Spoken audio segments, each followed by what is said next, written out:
kids, it's time for another story time with Mom Drace. Our story for today is entitled The Girl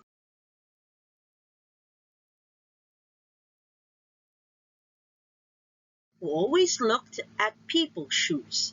This story is written by Liwliwa N. Malabed, and the illustrations are from Beth Parocha Doctolero.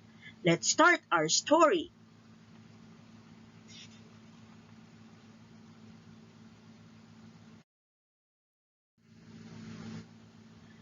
Daniel recognizes people by their shoes, not by their faces. Her tatay's shiny and strict brown leather loafers, her nanay's airy and comfy off-white sandals, her ate's squeaky and playful rainbow sneakers, her kuya's dirty and sporty red rubber shoes, and her lola's old but sturdy mocha bakya. Among all, Daniel loves her Lola's bakyak. Just looking at it, she can guess where her Lola went that afternoon. Grass on the sole means Lola had been tending the garden. Dirt and small rocks say she had been visiting her friends in the farm.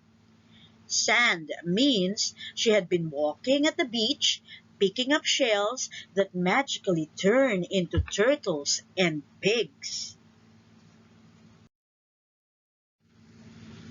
Daniel does not mind the noise the wooden sandals make on their polished tabla floor, like she does not mind the endless stories her Lola tells her. Unlike Kuya and Ate, she never gets tired of listening, even if her Lola repeats stories over and over again.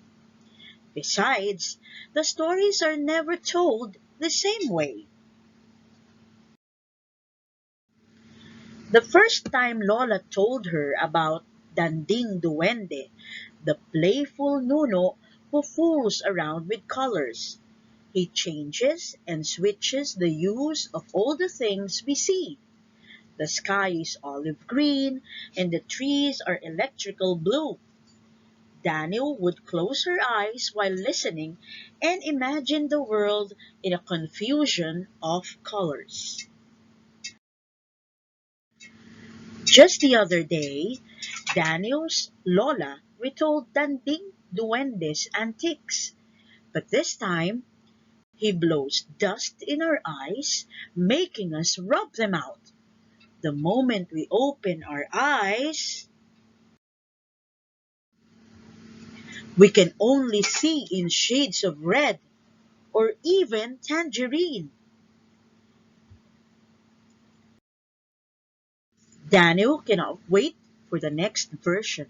She wonders what Danding Duwende would do next, so she let her thoughts run wild and free in their school playground. She imagines the frisky dwarf mismatching the colors of her family shoes. Daniel lets out a gleeful laugh as visions of her tatay wearing brown and hot pink loafers floated around her. Look, she's talking to herself again and laughing alone. Daniel stands still and listens. Those words are meant to be heard. Oh, that's so sad. Talking to the oversized red bag and those outdated, rust stained shoes. They don't even go together. Everything about her is mismatched. Daniel wants to tell her classmates that what they are seeing could just be an illusion. Maybe Danding Duende is playing his usual tricks again. But she does not dare look up. What's wrong with her? Why is she looking down? Maybe she's looking for 25 centavo coins. Holding on tightly to her red worn bag, Daniel adjusts the frayed straps of her orange dell shoes.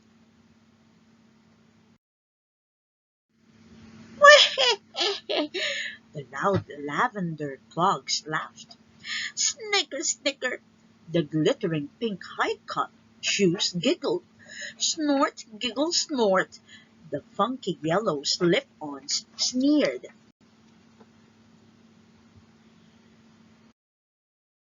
Daniel's own shoes quietly become less orange, the dainty flowered trimmings swirling into a blur as tears threatened to fall.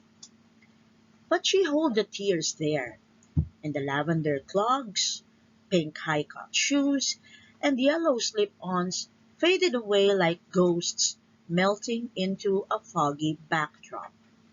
Danding Duwende to the rescue. Daniel walks away, staring down at the whirlpool of obscure colors. You can tell a lot about a person by her shoes, Daniel's Lola tells her while they are crushing dried leaves on the ground later that afternoon. Like yours, they're so artistic and unique. But aside from that, you also have a kind heart and a free imagination. Isn't it much nicer that your friends get to know that part of you too? But Lola, I have no friends except you and Danding Duende. Danding and I will always be here, her Lola whispers, her knobby index finger pointing to where their family doctor said lies her heart. But it's time for you to make new friends, Daniel. That means having enough confidence and courage to look up and express yourself. On the way home, Daniel tries not to look down all the time. She sees an explosion of green all around her. Danding Duwende is at it again. The leaves on the trees come in different sizes and shapes. They form many patterns on the blue sky, dappled with a zoo of cloud animals. Daniel laughs when birds with long white feather tails fly down to peck on lazy cats enjoying the warm sun. The next day, Daniel looks at the faces that belong to the shoes. There are endless possibilities. Big brown nose, black slit eyes, full pink lips, and deep pair of dimples. Almond eyes, plum peewee lips, fair button nose, and long black waves. Thin rosy lips, hooked dry nose, round amber eyes, and thick ebony eyelashes. This time, Danding Duende gets his colors right. Each has its own character and charm, and the combination, they are all beautiful and unique. Daniel finds herself smiling at these faces, and she sees them smiling back. The end. That is the end of our story, The Girl Who